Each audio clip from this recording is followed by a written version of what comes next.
Hi, hello. Welcome back to again your YouTube classes. Today in this class, we learn about a different type of class. So what is that? So upcoming, we learn every day 5 new words meanings. ಏನಪ್ಪ ಅಂದ್ರೆ ನಾವು 5 ಶಬ್ದಗಳ ವರ್ಡ್ಸ್ಗಳ meaning ಅನ್ನು ನಾವು ನೋಡ್ತಾ ಬರೋಣ. ಯಾವ sir?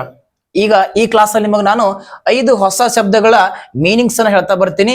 ಯಾಕೆ ಈ ನಾ ಟಾಪಿಕ್ ಅನ್ನ ಆಯ್ಕೆ ಮಾಡ್ಕೊಂಡೆಪ್ಪ ಅಂತಂದ್ರೆ ನೋಡಿ, including me number of students persons they don't have the lot of the words meanings. ಅವ್ರ ಹತ್ರ ಸಾಕಷ್ಟು ವರ್ಡ್ಸ್ ಮೀನಿಂಗ್ ಗೊತ್ತಿರಲ್ಲ. ನ್ಯೂಸ್ ಪೇಪರ್ ಓದ್ತಿರ್ತೇವೆ, ಟೆಕ್ಸ್ಟ್ ಬುಕ್ ಓದ್ತಿರ್ತೇವೆ, ಬಟ್ ಅಲ್ಲಿ ಬಂದಂತ ಶಬ್ದಗಳ ಅರ್ಥ ನಮಗ ಬಹಳ ಜನರಿಗೆ ಗೊತ್ತಿರಲ್ಲ. ಅದಕ್ಕೆ ನಾವು ಡೈಲಿ ಒಂದು 5 ಶಬ್ದಗಳ ಅರ್ಥವನ್ನ ತಿಳ್ಕೊಂಡು ಅದನ್ನ ಸೆಂಟೆನ್ಸ್ ಅಲ್ಲಿ ಬಳಸ್ತಾ ಬಂದ್ರೆ ನಮ್ಮ ವೆಕಾಬುಲರಿ ಡೇ ಬೈ ಡೇ ಗ್ರೌತ್ ಆಗ್ತಾ ಬರ್ತೈತಿ. ನೋಡ್ರಿ, ನಾನೇ ಯೂಟ್ಯೂಬ್ ಕ್ಲಾಸಸ್ ಮಾಡಿದಾಗ ಏನಪ್ಪಾ ಅಂದ್ರೆ ಬಿಗಿನಿಂಗ್ ನನಗ 0 ಸಬ್ಸ್ಕ್ರೈಬರ್ ಸ್ಟಾರ್ಟ್ ಆಯ್ತು. ಇವತ್ತು 1000ಕ್ಕೆ ಬಂದೈತಿ. ಹೇಗೆ? ಇಟ್ ಟೇಕ್ ನಿಯರ್ಲಿ 40 ಡೇಸ್, 40 ದಿನ ತೆಗೆದುಕೊಳ್ತಲ್ಲ. ಹಾಗೆ ನಮ್ಮ ಬದುಕಲ್ಲಿ ಕೂಡ ವೆಕಾಬುಲರಿಗಳನ್ನ ಡೆವಲಪ್ಮೆಂಟ್ ಮಾಡ್ಬೇಕಂತಂದ್ರೆ, ನಮ್ಮ ವರ್ಡ್ಸ್ಗಳ ಗ್ರೌತ್ ಆಗ್ಬೇಕು, ನಮ್ಮಲ್ಲಿ ಸಾಕಷ್ಟು ಸ್ಟೋರ್ ಆಗ್ಬೇಕಂತಂದ್ರೆ ನಾವು ಅಟ್ಲೀಸ್ಟ್ ಡೈಲಿ 5 ಆದ್ರೂ ಕಲೀಲೇಬೇಕಾಗ್ತೈತಿ. ಯಾಕಂದ್ರೆ ಈ KPSC ಎಕ್ಸಾಮ್ಸ್ ನಡೆಸೋಲ್ಲಿ ನೋಡ್ರಿ, ಅಲ್ಲಿ ಇಂಗ್ಲಿಷ್ 35 ಮಾರ್ಕ್ಸ್ ಅಲ್ಲಿ ನಮಗ್ ಗೊತ್ತಿಲ್ಲಂತ ಶಬ್ದಗಳ ಅರ್ಥವನ್ನೇ ಅವ್ರು ಕೇಳ್ತಾ ಬರ್ತಾರೆ. ಆಂಟೋನಿಮ್ಸ್, ಸಿನೋನಿಮ್ಸ್ ಕೇಳ್ತಿರ್ತಾರೆ, ಹೌದಾ? ಹಾಗಾಗಿ ನಾವು ಡೈಲಿ ಗ್ರೌತ್ ಮಾಡ್ತಾ ಹೋದ್ರೆ ನಮ್ಮ ವರ್ಡ್ಸ್ಗಳ ವೆಕಾಬುಲರಿಯನ್ನ ಆಟೋಮೆಟಿಕ್ ಏನಾಗುತ್ತಪ್ಪ ಅಂದ್ರೆ ನಾವು ಶಬ್ದ ಸಂಗ್ರಹ ನಮ್ಮಲ್ಲಿ ಜಾಸ್ತಿ ಆಗುತ್ತೆ. ನಾವು ಈಸಿಯಾಗಿ ಇಂಗ್ಲಿಷ್ ಅನ್ನ ಅರ್ಥ ಮಾಡ್ಕೋಬಹುದು. Okay, don't waste the time. So let us move on to the towards class. Okay sir, ನೀವು 5 ಶಬ್ದ ಅಂತ ಹೇಳಿ ಇಲ್ಲಿ ನೋಡಿದ್ರೆ ಒಂದೇ ಬರ್ದಿಲ್ಲ. ನಾನು ಕೊಡ್ತೀನಿ ನೆಕ್ಸ್ಟ್ ಏನಪ್ಪಾ ಅಂತ ನಿಮ್ಗೆ 5 ಶಬ್ದಗಳನ್ನ ಕೊಡ್ತಾ ಬರ್ತೀನಿ. ಇದು ಮೊದಲನೇ ಶಬ್ದ ಇವತ್ತಿನ ಕ್ಲಾಸ್ ಅಲ್ಲಿ.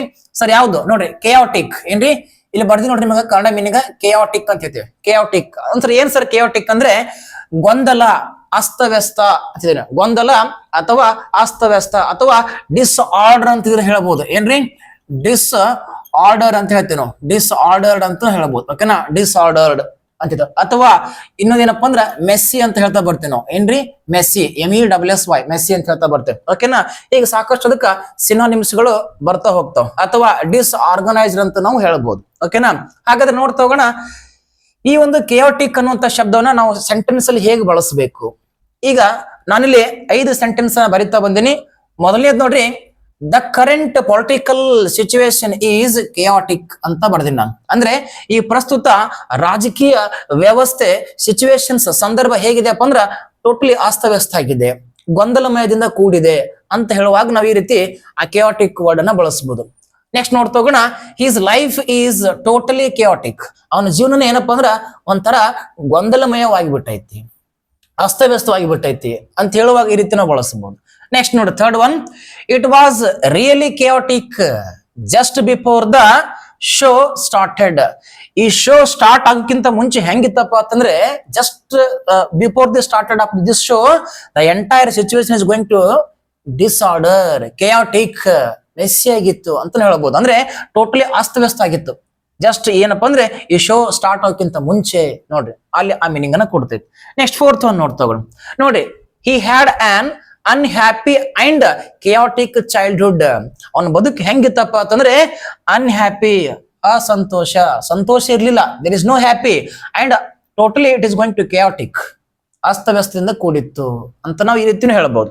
ನೆಕ್ಸ್ಟ್ ನೋಡ್ತಾ fifth one, he is chaotic kind of a man ಅಥವಾ ಆಫ್ ಅ ಪರ್ಸನ್ ಅಂತಾನೆ ಹೇಳ್ಬಹುದು. ಹೌದಾ? Always trying to do many things at once ಅಥವಾ ಅಟ್ ಒನ್ ಟೈಮ್ಸ್ ಅಂತ ಹೇಳ್ತೇವೆ ನಾವು. ಹೌದಾ? ಏನಪ್ಪಾ ಅಂದ್ರೆ ಆ ವ್ಯಕ್ತಿ ಒಂಥರ ಕೆಯಾಟಿಕ್, ಗೊಂದಲಮಯ, ಅಸ್ತವ್ಯಸ್ತವಂತ ವ್ಯಕ್ತಿ. ಹೌದಾ? ಏನ್ ಮಾಡ್ತಾನ ಅವನು? ಒಂದೇ ಟೈಮಲ್ಲಿ ಹಲವಾರು ವಿಚಾರಗಳನ್ನ ಮಾಡುವಂತ ಪ್ರಯತ್ನ ಮಾಡ್ತಾನೆ, ಕೆಲಸವನ್ನ ಮಾಡುವಂತ ಪ್ರಯತ್ನ ಮಾಡ್ತಾನೆ. ಹೀಗೇನಪ್ಪಾ ಅಂದ್ರೆ ಸಾಕಷ್ಟು ನಿಮ್ಗೆ ಸೆಂಟೆನ್ಸ್ ಅನ್ನ ಕೊಟ್ಟಿನಿ. ನೀವು ಕೂಡ ಏನಪ್ಪಾ ಅಂದ್ರ ನಿಮ್ದೇ ಅಂತ ಅಟ್ಲೀಸ್ಟ್ ಒಂದ್ 2-3 ವಾಕ್ಯವನ್ನ ಈ ಕೆಯಾಟಿಕ್ ಎನ್ನುವಂತ ಶಬ್ದವನ್ನ ಯೂಸ್ ಮಾಡ್ಕೊಂಡು ಮಾಡ್ತಾ ಬನ್ರಿ, ಗೊತ್ತಾಗತ್ತ. ಐ ಹೋಪ್ ಮೊದಲನೇ ಶಬ್ದದ ಅರ್ಥ ನಿಮಗ ಅರ್ಥ ಆಗಿದೆ. ಹೌದಾ? ಈಗ ನಾವು 2ನೇ ಶಬ್ದವನ್ನ ನೋಡ್ತಾ ಹೋಗೋಣ. ಓಕೆ, ನೆಕ್ಸ್ಟ್ ನೋಡ್ತಾ ಹೋಗೋಣ. Next word, second one, ruthless. ಯಾವ್ದ್ರಿ? ರೂತ್ಲೆಸ್ ಅಂತ ಆಗುತ್ತೆ. ಇಲ್ಲಿ ಬರ್ದಿ ನೋಡ್ರಿ, ರೂತ್ಲೆಸ್ ಪ್ರೊನೌನ್ಸಿಯೇಷನ್. ಹೌದಾ? ಅಂದ್ರೆ ನಿರ್ದಯಿ, ಕರುಣೆ ಇಲ್ಲದ, ಹೌದಾ, ಕರುಣವಿಲ್ಲದ ವ್ಯಕ್ತಿ ಅಂತ ಹೇಳ್ತೀವಿ ನಾವು. ಹೌದಾ? ಈಗ ಸಾಕಷ್ಟು ನೋಡಿರ್ತೀರಿ. ಹೇಗೆ ಸರ್? ಮರ್ಸಿಲೆಸ್ ಅಂತ ಹೇಳ್ಬೋದ್ರ. ಹೌದಾ? ಏನ್ರಿ? ಮರ್ಸಿ ಲೆಸ್ ಪರ್ಸನ್ ಅಂತ ಹೇಳ್ಬೋದು, ಅಥವಾ ಕ್ರೂಯಲ್ ಪರ್ಸನ್ ಅಂತ ಹೇಳ್ಬೋದು ನೀವು, ಕ್ರೂಯಲ್ ಪರ್ಸನ್, ಅಥವಾ ಹಾರ್ಟ್ಲೆಸ್ ಅಥವಾ ಪಿಟಿಲೆಸ್. ಹೌದಾ, ಪಿಟಿಲೆಸ್ ಅಂದ್ರೆ ಕರುಣೆ ಇಲ್ಲದ ವ್ಯಕ್ತಿ ಅಂತ ಈಗ ಅದರ ವರ್ಡ್ಗಳನ್ನ ಹೇಳ್ಬೋದು. ಹಾಗಾದ್ರೆ ಈ ಶಬ್ದವನ್ನ ರೂತ್ಲೆಸ್ ಅನ್ನೋ ಹೇಗ ಸೆಂಟೆನ್ಸ್ ಅಲ್ಲಿ ಬಳಸ್ತೋಗೋಣ ನೋಡ್ತೇವೆ. ನೋಡ್ರಿ, ಆ ರೂತ್ಲೆಸ್ ಪೊಲೀಸ್ ಆಫೀಸರ್, ಕರುಣೆ ಇಲ್ಲದ ಒಬ್ಬ ಪೊಲೀಸ್ ಆಫೀಸರ್ ಅಂತಾನು ಹೇಳ್ಬೋದು. Next, Hitler was a ruthless dictator. ಏನಪ್ಪಾ ಅಂದ್ರೆ ಹಿಟ್ಲರ್ ಒಬ್ಬ ರೂತ್ಲೆಸ್ ಡಿಕ್ಟೇಟರ್ ಅಂದ್ರೆ ಅವನೊಬ್ಬ ಕರುಣೆ ಇಲ್ಲದ ಸರ್ವಾಧಿಕಾರಿಯಾಗಿದ್ದ, ಡಿಕ್ಟೇಟರ್ ಅಂತಾನು ಹೇಳ್ಬೋದು. ನೆಕ್ಸ್ಟ್ ನೋಡ್ರಿ, the teacher is being so ruthless ಯಾರೊಂದಿಗೆ? ಟುವರ್ಡ್ಸ್ ಸ್ಟೂಡೆಂಟ್ಸ್ ಅಂದ್ರೆ ಮಕ್ಕಳ ಪರವಾಗಿ. ಹೌದಾ, ಅಥವಾ ಮಕ್ಕಳಿಗೋಸ್ಕರ ಅವ್ರೇನಪ್ಪ ಅಂದ್ರೆ ಬಹಳ ಏನಾಗಿದ್ರು, ಕನಿಕರವಿಲ್ದವರಾಗಿದ್ರು, ಅಂದ್ರೆ ಪನಿಷ್ಮೆಂಟ್ ಹಂಗೆ ಕೊಡ್ತಿದ್ರು ಅಂತ ಆಗುತ್ತೆ. The teacher is being so ruthless towards students. ಮಕ್ಕಳಿಗೆ ತುಂಬಾ ಪನಿಷ್ಮೆಂಟ್ ಕೊಡ್ತಿದ್ರು ಅಂತ ಅರ್ಥ. ಓಕೆನಾ. ನೆಕ್ಸ್ಟ್ ನೋಡ್ರಿ, ಈ escaped from a ruthless gang of people. ಅವನ್ ಏನ್ ಮಾಡ್ದ, ಆ ರೂತ್ಲೆಸ್ ಗ್ಯಾಂಗ್ ಇತ್ತು, ಒಂದು ಕರುಣೆ ಇಲ್ಲದ, ಹೌದಾ, ಕನಿಕರಿಲ್ಲದಂತ ಈ ಕಟಕರ ಒಂದು ಗ್ಯಾಂಗ್ ಇತ್ತು, ಅಲ್ಲಿಂದ ಅವನು ಎಸ್ಕೇಪ್ ಆದ. ಇಟ್ ಮೀನ್ಸ್ ಲಕ್ಕಿ ಪರ್ಸನ್ ಅಂತ ಹೇಳ್ಬೋದು. ಓಕೆನಾ. ಸೊ ಈಗ ಏನಪ್ಪಾ ಅಂದ್ರೆ ಈ ಸೆಕೆಂಡ್ ವರ್ಡ್ ರೂತ್ಲೆಸ್ ಮೀನಿಂಗ್ ಕೊಡ್ತಾ ಬರ್ತೈತಿ. ಈಗ ನೆಕ್ಸ್ಟ್ ಒನ್ ನೋಡ್ ತಗೋಣ. Third one reluctant. ಬರ್ದಿ ನೋಡ್ರಿ ಇಲ್ಲಿ, ರೆಲುಕ್ಟಂಟ್ ಅಥವಾ ರಿಲಕ್ಟಂಟ್ ಅಂತೂ ಹೇಳ್ಬೋದು. ಓಕೆನಾ. ಸೊ ಇಲ್ಲಿ ಏನ್ ಸರ್ ರಿಲಕ್ಟಂಟ್ ಅಂದ್ರೆ ಮನಸ್ಸಿಲ್ಲದ, ಇಚ್ಛೆ ಇಲ್ಲದ ಅಂತ ಹೇಳ್ತೇವೆ ನಾವು. ಅಂದ್ರೆ ಏನ್ರಿ, ಮನಸ್ಸಿಲ್ಲದ ಅಥವಾ ಇಚ್ಛೆ ಇಲ್ಲದ ಅಂದ್ರೆ ಮಾಡಕ್ ಮನಸ್ಸಿಲ್ಲದವನು. ಹೆಂಗ ಸರ್ ನಾವು ಅನ್ವಿಲ್ಲಿಂಗ್ ಅಂತ ಹೇಳ್ಬೋದು ನೋಡ್ರಿ. ಏನ್ರಿ, ಅನ್ವಿಲ್ಲಿಂಗ್ ಅಂತ ಹೇಳ್ತೀವಿ, ಅನ್ವಿಲ್ಲಿಂಗ್ ಅಂತ ಹೇಳ್ಬೋದು. ಹೌದಾ, ಅಥವಾ ಹೆಸಿಟಂಟ್ ಪರ್ಸನ್. ಏನ್ರಿ, ಹೆಸಿಟಂಟ್ ಪರ್ಸನ್ ಅಂತ ಹೇಳ್ತೇವೆ ನಾವು. ಹೌದಾ, ಹೆಸಿಟಂಟ್ ಅಂದ್ರೆ ಮುಜುಗರ ಪಡುವಂತವನು, ಏನೋ ಕೇಳಕ್ಕೆ ನಾವು ಹೆಂಗ್ ಕೇಳ್ಬೇಕಪ್ಪ ಅಂತೇವಲ್ಲ ನಾವು ಇನ್ನೊಬ್ಬರಿಗೆ, ಅಂತ ಮನಸ್ಸು ಅದಕ್ಕೆ ಹೇಳ್ತೇವೆ ಅನ್ವಿಲ್ಲಿಂಗ್ ಪರ್ಸನ್ ಅಥವಾ ಹೆಸಿಟಂಟ್ ಪರ್ಸನ್ ಅಂತ ಹೇಳ್ತೇವೆ. ಸೊ ಇಲ್ಲಿ ರೆಲುಕ್ಟಂಟ್ ಅಂದ್ರೆ ಏನು, ಈಗ ನಾವು ಎಕ್ಸಾಂಪಲ್ಸ್ ನೋಡ್ತೋಗೋಣ. ನೋಡ್ರಿ, she was reluctant to go with him. So ಅವಳಿಗೆ ಅವನೊಂದಿಗೆ ಹೋಗ್ಲಿಕ್ಕ ಮನಸ್ಸಿಲ್ಲ. ಅದಕ್ಕೆ ನೋಡ್ರಿ, ಸಿ ವಾಸ್ ರೆಲುಕ್ಟಂಟ್, ಇರ್ಲಿಲ್ಲ. ವಾಸ್ ಐತಿ, ಈಸ್ ಅಲ್ಲ, ವಾಸ್ ಐತಿ, ಹಾಗಾದ್ರೆ ಇರ್ಲಿಲ್ಲ ಅಂತ ಮೀನಿಂಗ್ ಕೊಡ್ತೈತಿ. ಈಸ್ ಇದ್ರೆ ಇಲ್ಲ ಅಂತ ಆಗುತ್ತೆ, ಇರಲಿಲ್ಲ, ವಾಸ್ ಪಾಸ್ಟ್. ಓಕೆನಾ. ನೆಕ್ಸ್ಟ್ ಹೋಗೋಣ. Students may feel reluctant to ask questions to teacher ಅಂತಾನೆ ಹೇಳ್ಬೋದು. ಅಂದ್ರೆ ಮಕ್ಕಳು ಏನ್ ಮಾಡ್ತಾರ ಅಂದ್ರೆ ಕ್ವಶನ್ ಕೇಳಕ್ ಹಿಂಜರಿತಾರ. ಹೌದಾ, they are not going to willing to ask the question. ಹೌದಾ, ಅವರು ಮನಸ್ಸು ಮಾಡಲ್ಲ ಕ್ವಶನ್ ಕೇಳಕ್, ಹಿಂಜರಿತಾರೆ, ಹೆಸಿಟೇಟ್ ಅಂತ ಹೇಳ್ತೇವೆ ನಾವು. ಹೌದಾ. ನೆಕ್ಸ್ಟ್ ಹೋಗೋಣ. Third one, she gave a reluctant smile. ನೋಡ್ರಿ, ಸ್ಮೈಲ್ ಮಾಡ್ತೀರಿ ನೀವು, ಆರ್ಟಿಫಿಷಿಯಲ್ ಸ್ಮೈಲ್ ಹೇಳ್ತೇವಲ್ಲ, ಅಂದ್ರೆ ಮನಸ್ಸಿಲ್ದ ಮನಸ್ಸು ಏನಪ್ಪಾ ಅಂದ್ರೆ ಅವಳು ಏನ್ ಮಾಡಿದ್ಳು, ಸ್ಮೈಲ್ ಮಾಡಿದ್ಳು ಅಂತ ಆಗುತ್ತೆ. ಓಕೆನಾ. ಸಿ ಗೇವ್, ಕೊಟ್ಟಳು ಅಂತ ಆಗುತ್ತೆ. Next, he doesn't want reluctant employees in his company.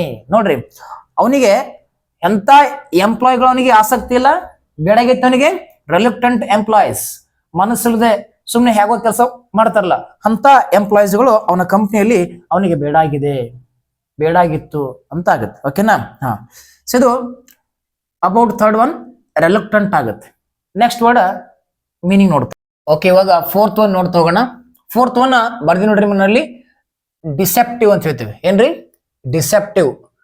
Deceptive ಅಂದ್ರೆ ದಾರಿ ತಪ್ಪಿಸುವ ಅಥವಾ ಇಲ್ಲವಾದದ್ದನ್ನು ನಿಜವೆಂದು ನಂಬಿಸುವ ಅಂತ ಆಗುತ್ತೆ. ಹೌದಾ, ಅಂದ್ರ ಅದನ್ನ ಖರೆಯಲ್ಲ ಅಂದ್ರೂ ನಂಬೇಕಾಗತ್ತ, ಆ ರೀತಿ ನಮ್ಮನ್ನು ಮಾಡಿಸ್ತೈತಿ. ಓಕೆನಾ. ಅದಕ್ಕೆ ನಾವು ಡಿಸೆಪ್ಟಿವ್ ಅಂತ ಹೇಳ್ತೇವೆ. ಹೇಗೆ ಸರ್, ಈಗ ನಾವು ಬೇಕಾದ್ರೆ ಕೇಳ್ಬೋದು ಇಲ್ಯೂಷನರಿ ಅಂತ ಹೇಳ್ಬೋದು. ಏನ್ರಿ, ಇಲ್ಯೂಷನರಿ. ಹೌದಾ, ಇಲ್ಯೂಷನರಿ ಅಂತ ಹೇಳ್ತೇವೆ ನಾವು, ಅಂದ್ರೆ ನಂಬಲಾಗದ, ಆರಿದು ಇಲ್ಯೂಷನರಿ ಅಂತ ಹೇಳ್ತೇವೆ ನಾವು, ಇಲ್ಯೂಷನರಿ. ಓಕೆನಾ, ಇಲ್ಯೂಷನರಿ ಅಂತ ಹೇಳ್ತೇವೆ. ಅಥವಾ ಚೀಟಿಂಗ್, ಮೋಸ ಮಾಡುವ, ಚೀಟಿಂಗ್ ಅಂತ ಹೇಳ್ತೇವೆ ನಾವು, ಅಥವಾ ಚೀಟಿಂಗ್. ಅಥವಾ ನಾಟ್ ಟ್ರೂ ಅಂತ ಹೇಳ್ಬೋದು. ಏನ್ರಿ, ನಾಟ್ ಟ್ರೂ ಅಂತ ಕೂಡ ನಾವು ಹೇಳ್ಬೋದು. ಓಕೆನಾ. ಈಗ ನಾವು ಅದನ್ನ ಅದರ್ ವರ್ಡ್ ಮೀನಿಂಗ್ ನಾವು ತೆಗೆದುಕೊಳ್ಬಹುದು. ಹಾಗಾದ್ರೆ ಸೆಂಟೆನ್ಸ್ ನೋಡ್ತೋಗೋಣ. Magic tricks are always deceptive. ಹೌದಾ, ನೋಡೇನಪ್ಪ ಅಂದ್ರ ಈಗ ಮ್ಯಾಜಿಕ್ ಮಾಡ್ತಿದ್ರು ನೋಡಿ, magician are going to making magics. ಹೌದಾ, ಆ ಮ್ಯಾಜಿಕ್ ಟ್ರಿಕ್ಸ್ ಎಲ್ಲ ಏನಪ್ಪಾ ಅಂದ್ರೆ ಎಲ್ಲವೂ ಕೂಡ ನೋಡಕ್ ನಮಗೆ ನಿಜ ಅನಿಸೈತೆ, ಬಟ್ ಅವ್ರು ನಂಬಕ್ ಆಗಲ್ಲ. ಹೌದಲ್ಲ, those are going to not true ಅಂತ ಹೇಳ್ತೇವೆ, ಇಲ್ಯೂಷನರಿ, ಕಾಲ್ಪನಿಕ, ಕಲ್ಪನೆ ಇದೆ. ಅದಕ್ಕಾಗಿ ದೋಸ್ ಆರ್ ಡಿಸೆಪ್ಟಿವ್ ಅಂತ ಹೇಳ್ತೇವೆ. Next, appearance can be deceptive. ಹೌದಾ, ಕಾಣುವುದಲ್ಲಿ ನಿಜ ಅಲ್ಲ, ನಂಬಕ್ಕಾಗಲ್ಲ, ಹೌದಿಲ್ಲ? ಹಂಗೆ ಹೇಳ್ತೇವೆ. Next, the appearance of the depth of water. ನೋಡಿ, depth of water may be deceptive. ಯಾಕೋ ನೀರಿನ ಆಳ ನೋಡಕ್ ನನಗ ಯಾಕೋ ಇದು ಬಹಳ ಈಗ ನೋಡಕತ್ತಿದ್ರಿ ನೋಡ್ರಿ, ನೀವು ನೀರ್ ವಾಟರ್ ನೋಡ್ತಿರ್ತೀರಿ, ಆಳ ಬಹಳ ಜಾಸ್ತಿ ಇಲ್ಲ ಅನಿಸ್ತೈತಿ, ಬಟ್ ಅದಕ್ಕಿಂತ ಜಾಸ್ತಿ ಆಳ ಹೊಂದಿರ್ತೈತಿ, ಹೌದಿಲ್ಲ? ನಂಬಕ್ಕಾಗಲ್ಲ, ಅದಕ್ಕೆ ಹೇಳ್ತೇನು ಡಿಸೆಪ್ಟಿವ್.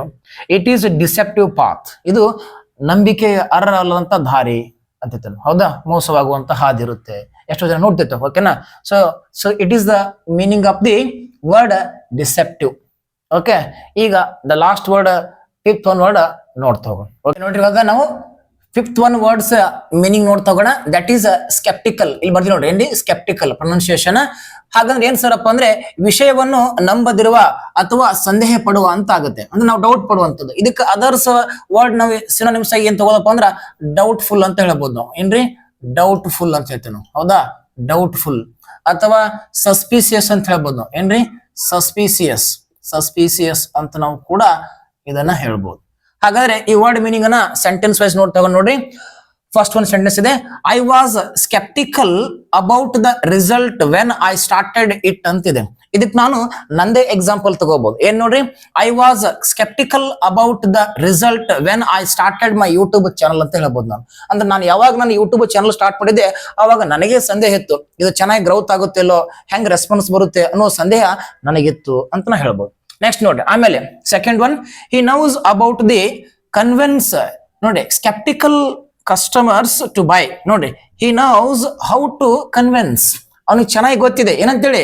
ಈಗ ಸ್ಕೆಪ್ಟಿಕಲ್ ಏನು ಕಸ್ಟಮರ್ಸ್ ಇರ್ತಾರಲ್ಲ, ಅಂದ್ರೆ ಸಂದೇಹ ಪಡುವಂತ ಕಸ್ಟಮರ್ಸ್ ಇರ್ತಾರಲ್ಲ, ಅವ್ರನ್ನ ಹೆಂಗ್ ಮ್ಯಾನೇಜ್ ಮಾಡ್ಬೇಕು, ಕನ್ವಿನ್ಸ್ ಮಾಡ್ಬೇಕು ಅನ್ನೋದು ಅವನಿಗೆ ಚೆನ್ನಾಗಿ ಗೊತ್ತೈತಿ ಆ ವಸ್ತುಗಳನ್ನ ಖರೀದಿ ಮಾಡಲು ಅಂತ ಆಗುತ್ತೆ, ಟು ಬೈ. ನೆಕ್ಸ್ಟ್ ನೋಡ್ತೋಗೋಣ, third one, some people are still sceptical. ನೋಡ್ರಿ, ಸ್ಕೆಪ್ಟಿಕಲ್ ಏನ್ರಿ ಅಬೌಟ್ ದಿ ಕೋವಿಡ್ ವ್ಯಾಕ್ಸಿನ್ಸ್ ಅಥವಾ ವ್ಯಾಕ್ಸಿನೇಷನ್ಸ್ ಇರುತ್ತೆ, ಹೌದಾ? ಸೊ ಇಲ್ಲಿ ಎಷ್ಟೋ ಜನರಿಗೆ ಇವತ್ತಿ ಕೂಡ ಏನಪ್ಪಾ ಅಂತಂದ್ರೆ ಈ ಒಂದು ಕೋವಿಡ್ ವ್ಯಾಕ್ಸಿನ್ಸ್ ಗಳ ಮೇಲೆ ಅವರಿಗೆ ಸ್ಕೆಪ್ಟಿಕಲ್ ಸಂದೇಹ ಐತಿ. May be they are going to give one the side effects. ನಮಗವು ಸೈಡ್ ಎಫೆಕ್ಟ್ಸ್ ಅನ್ನ ಕೊಡಬಹುದು ಅಂತ ಹೇಳಿ, ಹೌದಾ? ಹಾಗಾಗಿ ಏನಪ್ಪಾ ಅಂದ್ರೆ ಈ ಎಕ್ಸಾಂಪಲ್ಸ್ ಇಂದ ನಾವು ಈ ಸ್ಕೆಪ್ಟಿಕಲ್ ಅನ್ನುವಂತ ಶಬ್ದದ ಅರ್ಥವನ್ನು ತಿಳ್ಕೊಂಡಿವಿ. ಹಾಗಾದ್ರೆ ನಾವು ಇವತ್ತಿನ ಕ್ಲಾಸ್ ಅಲ್ಲಿ ನೋಡ್ರಿ 5 ಶಬ್ದಗಳ ಅರ್ಥವನ್ನು ತಿಳ್ಕೊಂಡಿವಿ. ಮೊದಲನೇ ಶಬ್ದ ಯಾವ್ದು ಗೊತ್ತಾ ನಿಮ್ಗ? ಯಾವ್ದ್ರಿ? ಕೆಯಾಟಿಕ್, ಹೌದಾ? ಏನ್ರಿ ಕೆಯಾಟಿಕ್ ಅಂತ ಹೇಳ್ತೇವಿ. ಏನ್ ಕೆಯಾಟಿಕ್ ಅಂದ್ರೆ ಗೊಂದಲ ಅಂತ ಹೇಳ್ತೇವೆ ನಾವು, ಹೌದಾ? ನೆಕ್ಸ್ಟ್ ನೋಡ್ರಿ, ಎರಡನೇ ಶಬ್ದ ಏನಪ್ಪಾ ಅಂತಂದ್ರೆ ಎರಡನೇದು ಯಾವ್ದ್ರಿ? ರುತ್ಲೆಸ್, ಹೌದಾ? ಕರೆಕ್ಟ್ ಅಲ್ವಾ? ರುತ್ಲೆಸ್ ಅಂತ ಆಗುತ್ತೆ. ಏನ್ ರುತ್ಲೆಸ್ ಅಪ್ಪ ಅಂತಂದ್ರೆ ಏನ್ರಿ? ಕನಿಕರವಿಲ್ಲದವನು, ಹೌದಲ್ಲ? ಕಾಳಜಿ ಇಲ್ಲದವನು, ಕನಿಕರ, ಅವನಲ್ಲಿ ಹೊಟ್ಟೆ ಕರುಣೆ ಅನ್ನೋದಿಲ್ಲ, ಕರುಣೆ ಇಲ್ಲದವನು ಅಂತ ಹೇಳ್ತೇವೆ ನಾವು, ಹೌದಾ? ನೆಕ್ಸ್ಟ್ ನೋಡ್ರಿ, ಥರ್ಡ್ ಒನ್ ಏನ್ರಿ? ರೆಲುಕ್ಟಂಟ್, ಹೌದಾ? ರೆಲುಕ್ಟಂಟ್ ಅಂತ ಹೇಳ್ತೇವೆ. ಏನ್ ರೆಲುಕ್ಟಂಟ್ ಅಂದ್ರೆ ಒಲ್ಲದ ಮನಸ್ಸಿನ, ಇಚ್ಛೆ ಇಲ್ಲದ ಅಂತ ಹೇಳ್ತೇವೆ ನಾವು, ಹೌದಾ? Third one. ಫೋರ್ತ್ ಒನ್ ಯಾವ್ದ್ರಿ? ಡಿಸಿಪ್ಟಿವ್, ಹೌದಾ? ಫೋರ್ತ್ ಒನ್ ಡಿಸಿಪ್ಟಿವ್ ಅಂತ ಹೇಳ್ತೇವೆ. ಏನ್ ಡಿಸಿಪ್ಟಿವ್ ಅಂದ್ರ ಸಂದೇಹ ಪಡುವ, ಸಾರಿ ಏನಪ್ಪಾ ಅಂದ್ರೆ ನಂಬಿಕೆ ಆಗದ, ಹೌದಾ? ನಂಬದೇ ಇರುವಂತದೇನೋ ಅಥವಾ ದಾರಿ ತಪ್ಪಿಸುವ. ಡಿಸಿಪ್ಟಿವ್ ಮೀನ್ಸ್ ಸಾರಿ ದಾರಿ ತಪ್ಪಿಸುವ ಅಂತ ಆಗುತ್ತೆ, ಹೌದಾ? ನಾವು ಅದನ್ನ ನೋಡ್ರಿ, ಅದು ಅಲ್ಲಂದ್ರೂ ಕೂಡ ನಾವು ಅದನ್ನ ನಂಬೇಕಾಗತ್ತೆ, ಆ ರೀತಿ ಮಾಡ್ತಾನೆ ನಾವು, ದಾರಿ ತಪ್ಪಿಸುವ ಅಂತ ಹೇಳ್ತೇವೆ. ಇಲ್ಲಿ ನೋಡ್ರಿ, ನೆಕ್ಸ್ಟ್ ಇವತ್ತಿನ ಕೊನೆಯ ಶಬ್ದ ಅದ್ಯಾವ್ದು? ಇಲ್ಲ ಐತ್ ನೋಡ್ರಿ, ಯಾವ್ದ್ರಿ? ಸ್ಕೆಪ್ಟಿಕಲ್ ಅಂತ ಹೇಳ್ತೇವೆ. ಈ 4 ಮತ್ತು ಇದನ್ನ ಶಬ್ದವನ್ನು ಅರ್ಥವನ್ನ ತಿಳ್ಕೊಂಡೇವಿ, ಅಂದ್ರೆ ಸಂದೇಹ ಪಡುವ ಅಂತ ಆಗುತ್ತೆ ಸ್ಕೆಪ್ಟಿಕಲ್. ಈಗ ನಾನು ಕೊನೆಯದ ನಿಮಗೊಂದು ಮಾತು ಹೇಳಕ್ ಬಯಸ್ತೀನಿ. ಯಾರು ಕಲಿಬೇಕನ್ನೋ ಮನಸ್ಥಿತಿ ಐತಿ ಅವ್ರು ಈ ವಿಡಿಯೋದಿಂದ ಆ 5 ಶಬ್ದಗಳ ಅರ್ಥವನ್ನ ತಿಳ್ಕೊಂಡ್ಬಿಡ್ತಾರೆ. ಇಲ್ಲಾಂದ್ರೆ ಸುಮ್ನೆ ಏನೋ ವಿಡಿಯೋ ಓಪನ್ ಮಾಡಿ 1 ನಿಮಿಷ 2 ನಿಮಿಷ ನೋಡಿ ಅಥವಾ ಸುಮ್ನೆ ಹೇಗೋ ವಿಡಿಯೋ ನೋಡಿ ಏನಪ್ಪಾ ಅಂತಂದ್ರೆ ಹೊಂಟು ಬಿಡ್ತೀರಿ. ಆ 5 ಶಬ್ದಗಳು ಮತ್ತೆ ನೀವು ಬೇಕಾದ್ರೆ ಈ ವಿಡಿಯೋ ಕ್ಲೋಸ್ ಮಾಡಿ ನೋಡ್ರಿ, ಮೆಮರೈಸ್ ಮಾಡ್ಕೊಳ್ರಿ, ತುಂಬಾ ಕಷ್ಟ ಆಗುತ್ತೆ, ಬರಲ್ಲ ಅದ್ರ ವರ್ಡ್ ಮೀನಿಂಗ್ ಏನು ಅಂತೇಳಿ. ಯಾಕಂದ್ರೆ ನಾವು ಕಾನ್ಸಂಟ್ರೇಟ್ ವಹಿಸಿ ಈ ಕ್ಲಾಸ್ ಗಳನ್ನ ಕೇಳ್ತಿಲ್ಲ. ನಮ್ದು ಕ್ಲಾಸ್ ಅಷ್ಟೇ ಅನ್ಕೋಬಿಡ್ರಿ ನೀವು, ಬೇರೆ ಯಾರದೇ ಕ್ಲಾಸ್ ಆಗ್ಲಿ, ಯಾವುದೇ ವಿಷಯವಾಗ್ಲಿ, ಯಾವ ಶಿಕ್ಷಕರ ಪಾಠವನ್ನಾಗ್ಲಿ ನಾವು ಕಾನ್ಸಂಟ್ರೇಟ್ ಇಂದ ಇನ್ವಾಲ್ವ್ಮೆಂಟ್ ಆಗಿ ಕೇಳಿದ್ರೆ ಮಾತ್ರ ಅದು ನಮಗ್ ಸಕ್ಸಸ್ ಆಗಿ ರಿಸಲ್ಟ್ ಅನ್ನ ಕೊಡ್ತೈತಿ, ಇಲ್ಲ ಅಂದ್ರೆ ಇಲ್ಲ. ಆಮೇಲೆ ಏನ್ ಮಾಡ್ತೇವೆ ಗೊತ್ತಾ, ನಾವು ಎವ್ರಿ ಡೇ ಸುಮ್ನೆ ಟೈಮ್ ಅನ್ನ ವೇಸ್ಟ್ ಮಾಡ್ತಾ ಇದೀವಿ. ಇನ್ಸ್ಟಾಗ್ರಾಮ್ ಓಪನ್ ಮಾಡ್ಕೊಂಡು ಅರ್ಧ ತಾಸು ಕೈ ಹಿಡಿದು, ಫೇಸ್ಬುಕ್ ಅನ್ನ ಓಪನ್ ಮಾಡ್ಕೊಂಡು ಅರ್ಧ ತಾಸು ಕೈ ಹಿಡಿಸೋದು, ಹೌದಾ? ಹೀಗೆ ಬೇಡದಾಗಿರೋದನ್ನ ಸಾಕಷ್ಟು ನಾವು ಏನ್ ಮಾಡಕತ್ತೀವಿ, ಬೆಳಿಗ್ಗೆಯಿಂದ ಸಾಯಂಕಾಲವರೆಗೂ ಅದರಲ್ಲೇ ನಾವು ಇನ್ವಾಲ್ವ್ಮೆಂಟ್ ಆಗ್ತಾ ಇದ್ದೇವೆ. ಯಾಕ್ರಿ ನಮ್ ಬದುಕು ನಾವು ಚೇಂಜ್ ಮಾಡ್ಕೋಬೇಕಾಗೈತಿ? ವಿಚಾರ ಮಾಡ್ರಿ, 21 ವಯಸ್ಸಲ್ಲಿ ನೌಕರಿ ಮಾಡ್ಕೋಬೇಕಾಗೈತಿ ನಾವು, ಹೌದಾ? ಬದುಕು ತುಂಬಾ ದೊಡ್ಡದೈತಿ. ನಾವ್ ಹೀಗೇನಪ್ಪಾ ಅಂತಂದ್ರೆ ಹೊಂಟ್ರೆ ಮುಂದೆ ದಿನ ನಾವು ತುಂಬಾ ನೋವು ಪಡ್ಬೇಕಾಗತ್ತಾ, ಕಷ್ಟ ಪಡ್ಬೇಕಾಗತ್ತ. ಅದಕ್ಕೆ ಸ್ವಲ್ಪ ಒಂದ್ ವಿಚಾರ ಮಾಡ್ರಿ ನೀವು. ನಾನ್ ಹೇಳುವಂತ ಮಾತು ನಿಮಗೆ ಸರಿ ಅನ್ಸಿತ್ತು ಅಥವಾ ಇಲ್ಲ ಅನ್ನೋದನ್ನ ಸ್ವಲ್ಪ ಕುಂತ ವಿಚಾರ ಮಾಡ್ರಿ. ಹೌದಪ್ಪ, ಸರ್ ಹೇಳಿದ್ದು ನಿಜವಾಗ್ಲೂ ನಿಜ ಇದೆ ಅಥವಾ ಇಲ್ಲ ಅವ್ನು ಸುಮ್ನೆ ಹೇಳಕತ್ತಾನ ಅಂತ ನಿಮ್ಗೆ ಅನಿಸ್ತಿತ್ತು ಅಂದ್ರ ಈ ವಿಡಿಯೋ ನೋಡಕ್ ಹೋಗ್ಬೇಡ್ರಿ. ಮುಂದಿನ ವಿಡಿಯೋ ಕೂಡ ನೀವು ನೋಡಕ್ಕೆ ಹೋಗ್ಬೇಡ್ರಿ, ಬಿಟ್ಬಿಡ್ರಿ. ಯಾಕೆ ನೋಡ್ತೀರಿ ಸುಮ್ನೆ ಹೆಂಗಿತ್ತು, ಹೌದಲ್ಲ? ಅದ್ರ ಯೂಸ್ ಇಲ್ಲ ಅಂತ ಅರ್ಥ ಆಯ್ತಲ್ಲ ನಿಮಗದು. ಕಲಿಬೇಕು ನೀವು ಇಚ್ಛಾಶಕ್ತಿ ಇದ್ರೆ ಮಾತ್ರ ಚೆನ್ನಾಗಿ ನೋಡ್ರಿ, ಕಲೀರಿ. ನಾನ್ ಕೊಡಕ್ ರೆಡಿ ಇದ್ದೀನಿ, ನಿಮಗ ಕಲ್ಸಾಕ್ ರೆಡಿ ಇದ್ದೀನಿ. ಓಕೆನಾ? ಸರಿ, ಜಾಸ್ತಿ ಹೇಳಂಗೂ ಇಲ್ಲ. ಓಕೆನಪ್ಪ ಅಂದ್ರೆ ಈ ವಿಡಿಯೋ ನಿಮಗ ಇಷ್ಟ ಆಗಿತ್ತು ಅಂತಂದ್ರ ಒಂದು ಲೈಕ್ ಕೊಟ್ಟೇನಪ್ಪ ಅಂದ್ರ ಈ ವಿಡಿಯೋದಿಂದ ನೀವು ಹೊರಗೆ ಎಕ್ಸಿಟ್ ಆರಿ ಅಂತ ಹೇಳ್ತಾ ನಾನು ಕೂಡ ಇಲ್ಲಿಗೆ ಏನಪ್ಪ ಅಂದ್ರ ಈ ಒಂದು ಟಾಪಿಕ್ ಇವತ್ತು ನಾನು ಕ್ಲೋಸ್ ಮಾಡ್ತಾ ಬರ್ತೀನಿ. So thank you all of you watching for this.